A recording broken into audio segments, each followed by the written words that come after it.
Good morning, everyone. My name is Cheryl Fu, and I'm from Singapore. I was previously head of strategy at Singapore's Economic Development Board, and I'm now head of economic strategy and investments, and I'm based in Riyadh. It is a real privilege to be here today to chair this discussion. I thank Samir, Max, ORF, and TMF colleagues for having us. We'll be following Chatham House rules, and all views expressed are solely my own. So regarding this panel today, let me begin with a simple truth. Emerging economies cannot just transition. We need to sequence it. So our regions are actually managing rising demand, growing populations, and we hold the most amount of renewable energy resources.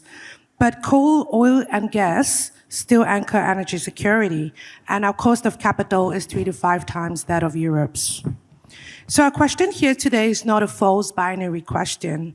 It's not about choosing energy security over development, and it's not a question about yes or no. The question is, how do we design transitions that protect energy security, build competitive industries, and reduce dependence on external actors, all in parallel? So we have an exceptional panel today representing finance, political economy, industrial policy, and comparative systems to discuss this today. So joining us today is Kenneth Milanzi, the Group Head of Stakeholder Engagement at ABSA. He represents the financial system and brings a direct view into risk bankability and the real capital constraints shaping coal-dependent regions. Callum Nicholson is the Director of Research at the Danube Institute, Hungary. He brings the comparative policy perspective, mapping what Europe got right and what does not translate to the Global South. Stefania Relva, she's the Director of Industrial Transformation at E+ Energy Transition Brazil. She represents the industrialization and technology transformation view from one of the world's most important emerging market energy systems. And last but not least, we have Selim Fakir, who is the Executive Director of the African Climate Foundation South Africa. He represents the political economy and social transition lens. Thank you all for being here today, and I'll invite each of you to now take 2 minutes to ground us in your vantage point. What is the transition challenge as you see it, and what sits at the center of it? So I'll begin with Brazil. Stefania, Brazil is one of the few emerging economies that are trying to reindustrialize since the 80s, but at the same time also facing major decarbonization efforts. So how are you sequencing Brazil's transition to protect competitiveness and jobs, and which 1 or 2 green industries will anchor Brazil in the next decade? Okay, thank you. Good morning, everyone. Brazil, it's very special. We used to say it every time that we need to explain Brazil because things there are so different. We began our energy transition in the power sector some decades ago because we didn't have enough oil, neither gas, and we do not have coal. So it's not an option for us. So because of that, we invested a lot in hydropower. We have a huge hydropower potential. And today, we have more than 90% of our power generation by renewables. Last year, it was around 55% from hydro, around 12% from wind, around 10% solar, and 8% by biomass. Basically, with sugarcane bagasse, we burn it and also generates energy through it. But it's not only about having the natural resources.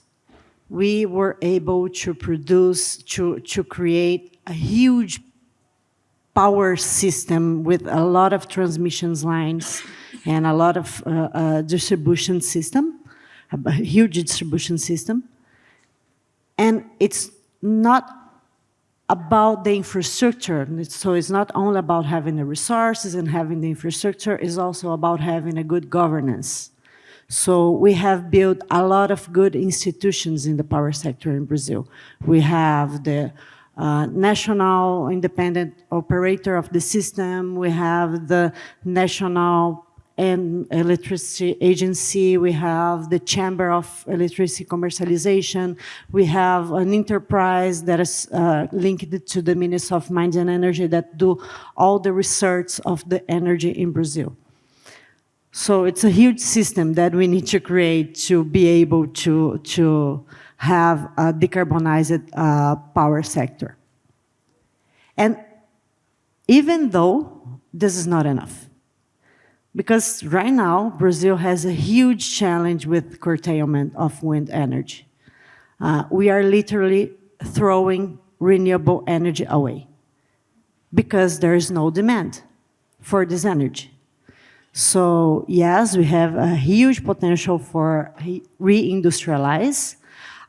We see that we have a huge potential to use this energy by the industry to produce green goods, but the demand signal for these green goods, it's not something that we are seeing. So industry are not encouraged to invest on that.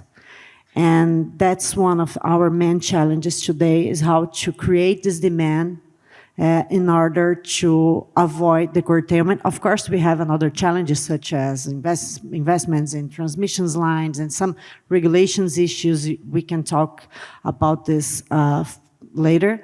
But demand is definitely one of the main challenges right now. Amazing, thank you. When you talk about demand, do you mean local demand or global demand? Are there any south-to-south partnerships to share grid stability, for example, with your surrounding neighbors, etc.? Yeah, my background is in energy, but today I work in industry. So when I'm talking about demand, it's always like, which part of the supply chain I am, you know? But when I'm talking about demand, I'm talking about the final green goods demand. Mm-hmm. I mean, green steel, the green aluminum. What is this demand in order to incentivize the industry to use the energy from the system? And this is the bottleneck right now.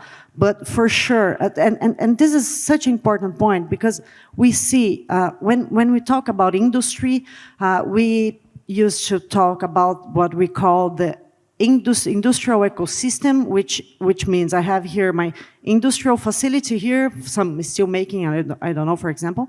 And then I have the upstream of this ecosystem, which is how this industry is going to access energy and industrial inputs. And then I have the downstream of this industry. What is the flows for the goods? What is the market of these goods? And sometimes, a lot of times when we talk about energy transition, we stop the conversation on the upstream. Mm-hmm. We do not keep talking about the industry and the downstream. And this is a big struggle, because Brazil already solved this part. We already have the upstream, we already have this access to the energy. But we are not talking about the rest of the supply chain, and that's the problem. That's why we are throwing this energy away. Just one last question before I move to Kenneth on financing. But is the state doing are they implementing any mechanisms to incentivize industry uptake, for example? We have been, there is a lot of things going on in Brazil. We have been developing a lot of different policies. Yeah. The Ministry of Industry just launched a public consultation for what we are calling the National Strategy for Decarbonization of Industry. We have been developing the Ecological Transformation Plan from the Ministry of Finance. We have launched the Brazilian Taxonomy. We have an Energy Transition Plan with Ministry of Mines and Energy. A lot of different policies going on right now. But for the short term, this is something that worries me. We have a government that is a little bit focused on data centers and attracting data centers to Brazil. And honestly, I do not think this is a good idea, because this is the kind of the development that does not bring any kind of technological development, not the way that Brazil is doing. Any kind of technological development in Brazil, and neither jobs, neither taxes. And so, yeah, it's a short-term solution mainly for the wind industry, but in the mid and the long time, when our industry starts growing, they will not have the cheap energy anymore to be able to grow. So for me, this is something that is a little bit worried. Yeah, I see parallels in my work also in Saudi Arabia with oil and gas prices and things like that. So I take your point also on the importance of institutionalization, which will survive political cycles and so on. So we'll get back to that later. But thanks a lot for your insight, Stefania. Moving on a little bit to the other side of the world. So Kenneth, at the moment, Africa has 60% of the world's best solar resources, according to IRENA. Brazil obviously holds massive hydro and wind corridors. South Asia has multi-gigawatt wind, hydro, and RE clusters. Yet only 2% of global clean energy investments are flowing to Africa because the cost of capital here is 3 to 5 times higher than that of Europe. So this makes cheap renewables prohibitively expensive from the industry's perspective and in practice. So Kenneth, from the banking side, what does a bankable transition look like in South Africa today? Yeah, no, thanks, Cheryl. And let me start off by greeting, standing on all protocols observed, and everyone else in the room. Good morning. So maybe just to preface it with a bit of context, I think as a continent even, one of our key challenges that we find ourselves, even in emerging markets at large, is what is rightfully termed an energy trilemma.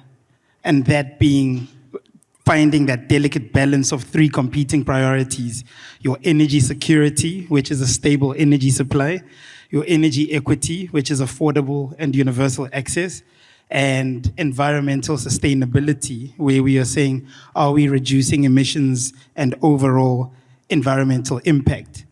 And wrapping up on prefacing it with a bit of context, the transition must be orderly. I often say it's an Ubuntu imperative. In South Africa alone, the South African Reserve Bank estimates that the financial sector is exposed in terms of credit lines to just under R1 trillion to transition-sensitive economic sectors. So why I bring this up is towards bankability. Within the next 10 years, we need to spend some 3.1 trillion rand in a capital requirement of what is considered the largest capital reallocation of our time. So with that said, what do we mean by bankability? And what will all of this take? So I'm going to try bring it to the human face and not get too boggled up. But in practice, bankability means structuring projects in a way that gives investors and lenders predictable revenues and confidence that risks can be managed effectively. And we have seen that multilateral development banks can extend concessional finance and guarantees that reduce that credit risk, as can be seen with the World Bank credit risk vehicle that was recently launched. So for us then, it's, when you look at renewables, for example, the barrier to entry and the high capital cost requirements, how do we get our people that we want to include, whether it is through localization or public procurement, in a position which looks bankable? So there's an element of capacity strengthening. There's also an element of support, as already mentioned, through concessions, where we say, here's somebody who can take the risk upfront so that they can be that comfort. So I think as we balance that energy trilemma, bankability must come into play. And once everyone is aligned, we can move the needle. Thanks. Thank you so much, Kenneth.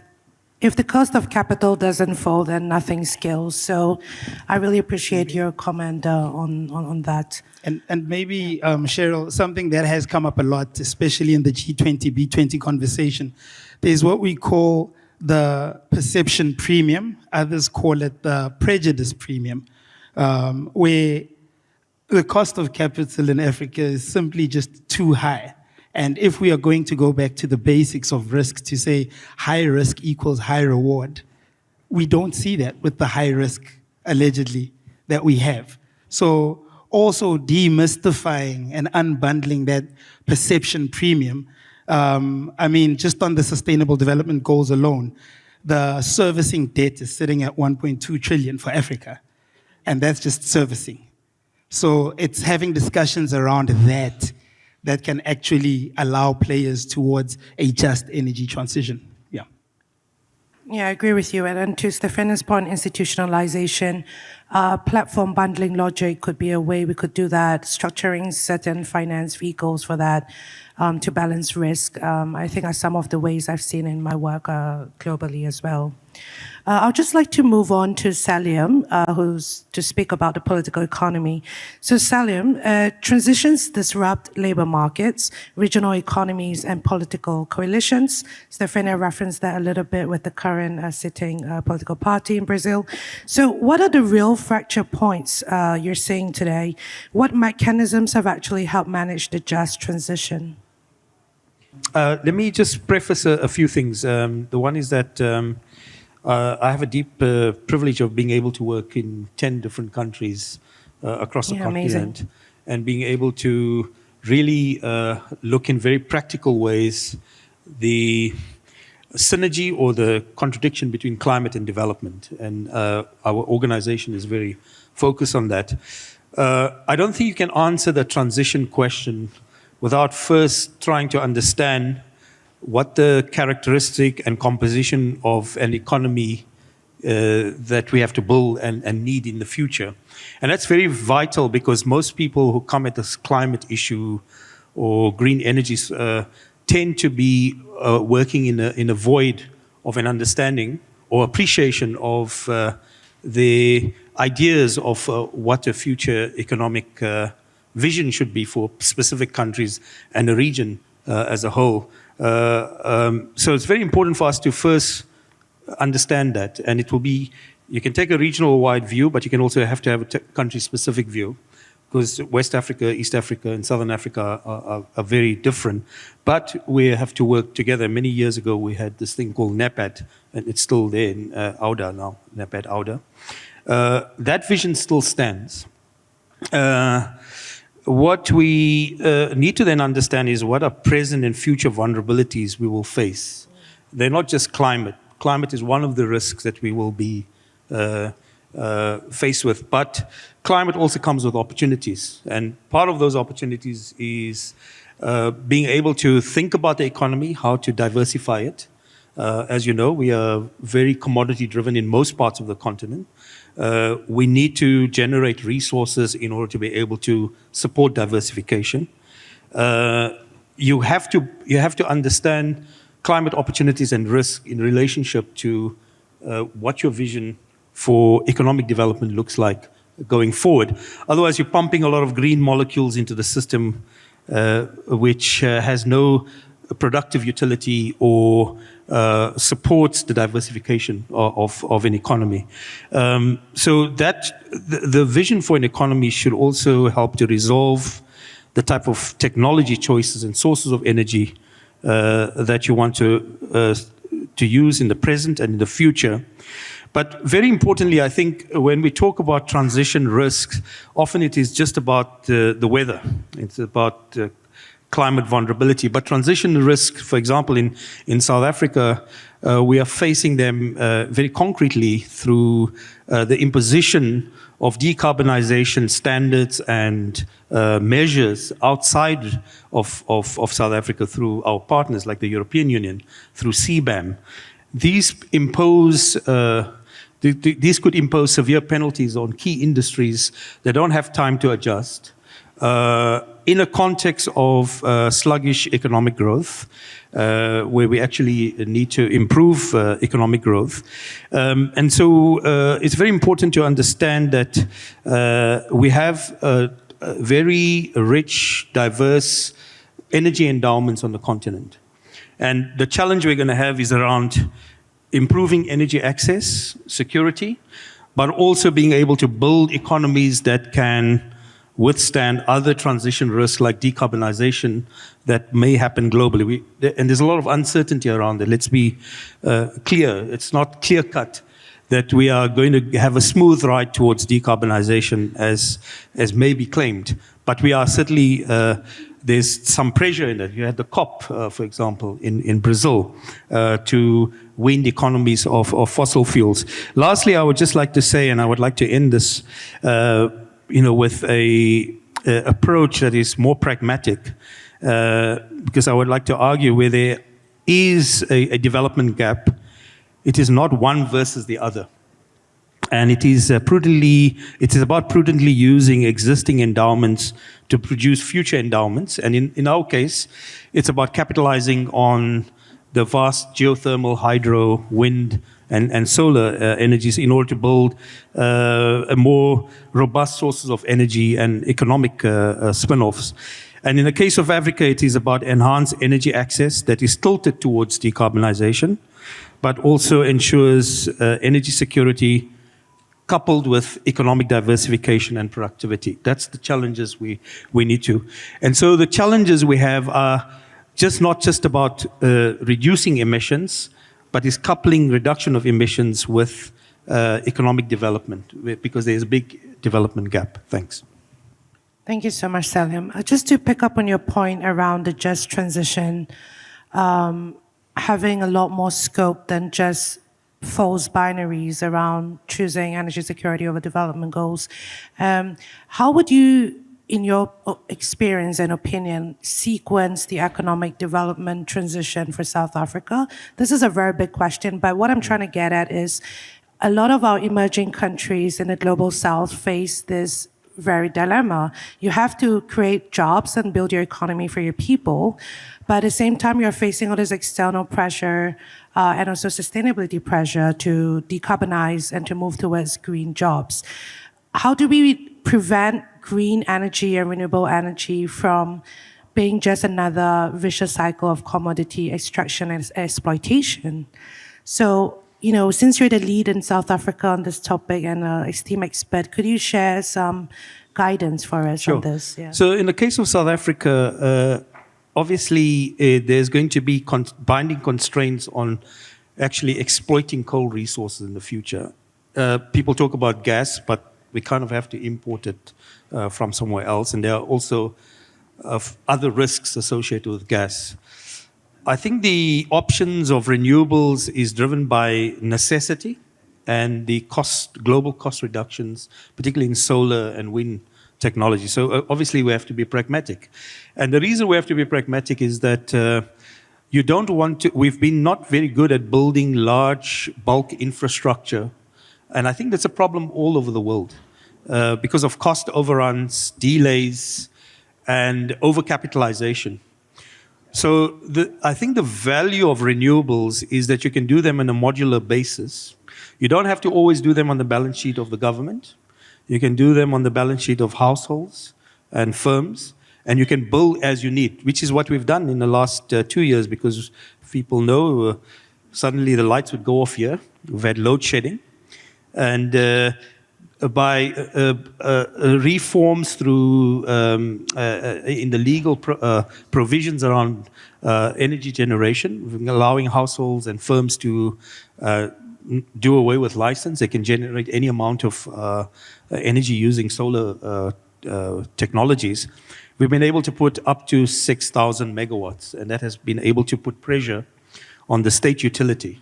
But it has other implications, because once you start evacuating or removing yourself from the public utility, you start creating implications for the public future of the finances of the public utility, because there are fewer and fewer people using power from the state utility, and that has implications for affordability for poorer people. So these are challenges.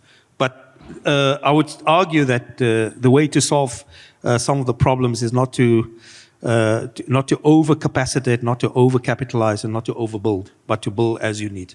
Thanks. Thank you so much. I think Kenneth has a comment on that. Yeah, I just wanted to say another low-hanging fruit would definitely be the small, medium enterprises. We have long said that we see them as an enabler and accelerator of driving the economy and getting into employment. Yet when you look at the JET IP fund, less than 3% of that funding goes to SMEs. between even Indonesia, India, Brazil, and South Africa. So a starting point there is being crystal clear on how do you empower SMEs throughout the value chain. Thank you so much both for your insights. I appreciate Salim's point on incrementalism as well. I think the Global South, we are facing many, I would call this a wicked problem. Incredible complexity. When you privatize certain things, it leads to more and more problems. So I think it does take a very strong architecture to be able to bring the country through this transition period. So I appreciate you all for your insights. Kellum, I will now move to you to talk about comparative policy. So, Kellum, Europe's transition story is often treated as universal. I disagree with this, but from your experience, what lesson genuinely translates and which assumption becomes misleading when applied to emerging economies? I think there's a lot for us to learn from Europe and other mature economies, but what are the lessons do you think we should take from, and what assumptions we should correct? Thanks. Well, first of all, great to be in Cape Town. It's my first time in the Southern Hemisphere, which I was surprised to discover. I always thought that maybe Kenya was in the Southern Hemisphere, but it wasn't. Okay, so, my background's in comparative policy. I work at a think tank in Budapest, and the question was about what lessons can be learned from Europe's example or Europe's experience.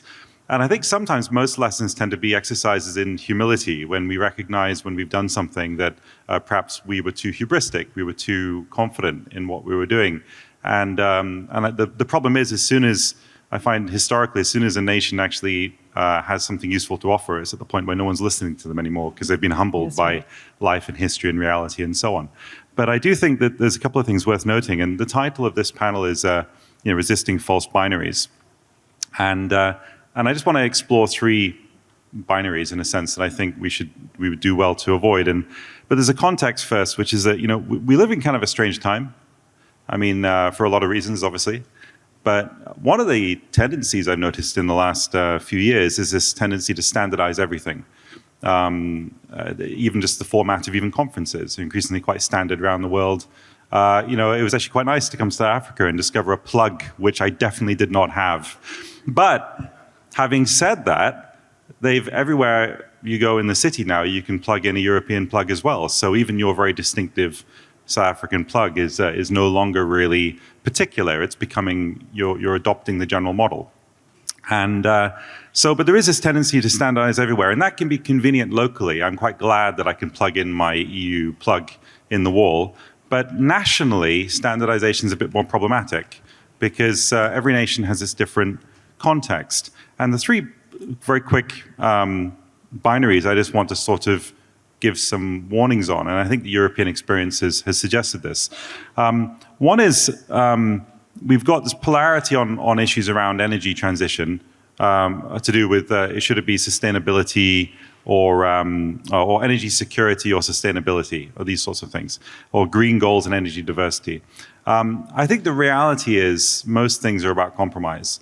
One of the big problems we have in the global north, you could say, which I suppose includes here, but also it's rather, actually, I'd reframe that. If you look at the climate movement, it's coming out of a very interesting place. It's not coming out of Catholic countries or Orthodox countries or Islamic countries or Hindu culture or Confucian cultures. It's coming out of historically Protestant nations in the global north. And perhaps Africa is part of that. But certainly, there's no coincidence that Greta's a Swede. I think that there's a lot of these movements coming out of global north, formerly Protestant nations, which are now quite secular. And they're quite millenarian, these movements, and quite Puritan, many of them. You can see it in the social justice movement. You can see it in the climate movement, these various movements. And the problem is that they are often quite uncompromising in their ideology. And the reality doesn't like uncompromising ideology. What's happened in Europe, particularly in energy, is we're seeing, in the pursuit of pure ideology, we're seeing the neglect of political economic reality faced by both in terms of energy prices and certain sectors like farming, for instance, in the Netherlands is suffering under some of the policies. So the first point would be to avoid the binary of thinking there's this answer or there's that answer, and the two cannot find a compromise. Most things in life require some sort of compromise. The second one I mentioned is this tension between the general and the specific, of saying there's a one-size-fits-all answer, everyone should have the same plug, and saying South Africa should have its own plug. That type of distinction. The truth is, there is no one-size-fits-all, especially when it comes to nations and states and regions and whole sectors of business. I mean, how you bring on an energy transition really depends on how much energy there is available and the financing structure, the infrastructure that you have. And infrastructure is very expensive, by the way. And if you're trying to progress to renewables, people think renewables are cheaper because they're easy to renew, but actually they usually need massive infrastructure in first, which takes constant maintenance. So there are hidden costs in there. It also, what matters is political culture. If corruption is very high, then whatever your best effort may be will probably not end up with the result that you've sold the idea based on. So the second is one size. There is no one size fits all. That's kind of the second problem. And the third tension, if my first one was like distinct ideologies that are in conflict and avoid those binaries of ideological purity, and the second is general versus the specific. You know, don't get too enamored with general truths. But again, we live in a world of everyone telling us general truths. But actually, life is in its particularity, and I think we need to remember that. But the third distinction, I think, is between what is the case and what ought to be the case. But actually, it's more subtle than that, because, you know, we live in a world right now where, you know, people are, again, are pursuing idealism. But look, the opposite of idealism is not pessimism. It's just realism. Like, too often we're looking at the world and we think that if we know how the world ought to be, then we should just pursue that. But if you don't begin from how the world is and the realities you're in, then you're never going to achieve that. It's going to be empty words. But actually, there's an even more subtle and important point than is versus ought. Is this, that ought does not imply can. The intervention in Afghanistan was a very interesting intervention, but it was entirely based on the hubris that ought implies can. Because we think we ought to do it, therefore we can do it, which was an ignorance of the reality on the ground. And I think with so many things, for instance, if you look at energy policy, or really anything, I mean, everything I've just said there can apply to all of the manias of today, all the debates of today. And this is a kind of another crucial point here, is that the energy topic, structurally and how we debate it, and the politics around these things, it's not that unique. The pattern of what we see is across most issue areas. So everything I'm saying here could apply to any topic, really. But there is we have this sort of tyranny of impossible expectations for ourselves sometimes. And that there's, you know, management consultancy is that entire industry, arguably, is based on an unwillingness to consider from the position of humility that something may not be possible. Sometimes you just need to say it's not possible.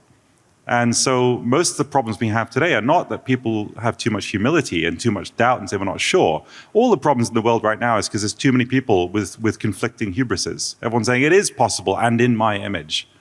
So my point would simply just be that in terms of resisting false binaries, watch out for the ideological purity testing, either direction. Watch out for the tension between general aspirations and the specificity of the way life actually is, and also be aware of the tension between is and ought, and indeed ought and can. Just because we ought to think we can do something, can we do it? I'm not saying we can't, but we should approach these questions with sufficient humility. And so that's, I think, Europe's, the lessons that Europe, I think, can teach the world if you observe Europe. I don't think Europe is in a position to yet say this, because it's too soon. It's a bit too close to home. But one thing I'll say on this, one last point, there's a relevant point about Europe. In 2007, Europe and America's economy were neck and neck. And for a number of complex reasons, Europe's economy is now about half the size of the United States over the last 15, 18 years. So, you know, Europe's had a pretty rough run. There's various reasons for this. The pursuit, perhaps, of over-regulating everything, pursuing too many political projects without engaging idealist projects, without engaging with economic reality. There's danger in that. And I think if there's a lesson in Europe, it's not one I think Europe is really willing to say, but if you observe Europe, it shows, I think, the truth of it. Thank you. Thank you so much, Caleb. I think that was a really important perspective for us to take, which is to zoom out and ask ourselves also what operating mental model are we looking at, right? Even as sitting here on this panel today discussing false binaries and trying to unpack that, it also reveals our own internal assumptions of the world and our own vantage point on how we ought to do things. So I think every policymaker, every civil society leader, every institutional leader should always be very cognizant of the different mental models and how to forge a path forward in an inclusive manner without this hidden hybrises. So we only have got about 3 minutes left, so I would like to just take this time to wrap up the panel. I think today we really heard from each part of the world with regards to how we can tackle this false binary. We heard from Stefania the importance of institutionalization. We learned also the challenges that Brazil faces and how it's important to look at market demand and also energy demand and reconciling that. From Celium, we also heard about the just transition, how it's actually inherently a wicked problem. Also, in order to deal with these complexities, we need to ensure that we consider different levels from the micro mom and pop store owner to SMEs to state entity and actors and so on. So having that lens of multi-level approach is quite important in a systemic way. And then from Kenneth, of course, we heard also about risks and, debundling, also the perception of Africa as a risky continent in terms of financing, how we can potentially develop innovative financial mechanisms to balance that risk across the state and the private sector. And also he mentioned some south-to-south cooperation, for example, in the Indonesia example. So I think all of these are quite important. And last but not least, with Callum, we also got a wake-up call as to what really our operating model is today. So thanks for that, Callum. And I always bring a travel adapter, by the way. So you should do as well. So just to wrap up, I think the green transition is not just a transition. It's not about binaries, yes and no, as I've stated outset at the front of the panel, but really we need to think about sequencing. Sequencing not just in terms of industrial development, which was my first assumption coming in, but this panel has really opened my eyes to also sequencing the complexity of problems, right? If we do this, then that A and B, everything is not path dependent, actually it's incremental. You need to change your approach maybe at every stage of the game. So once again, thank you so much, panelists, for your great wisdom, counsel, and guidance. And I hope you enjoyed the panel today. Thank you.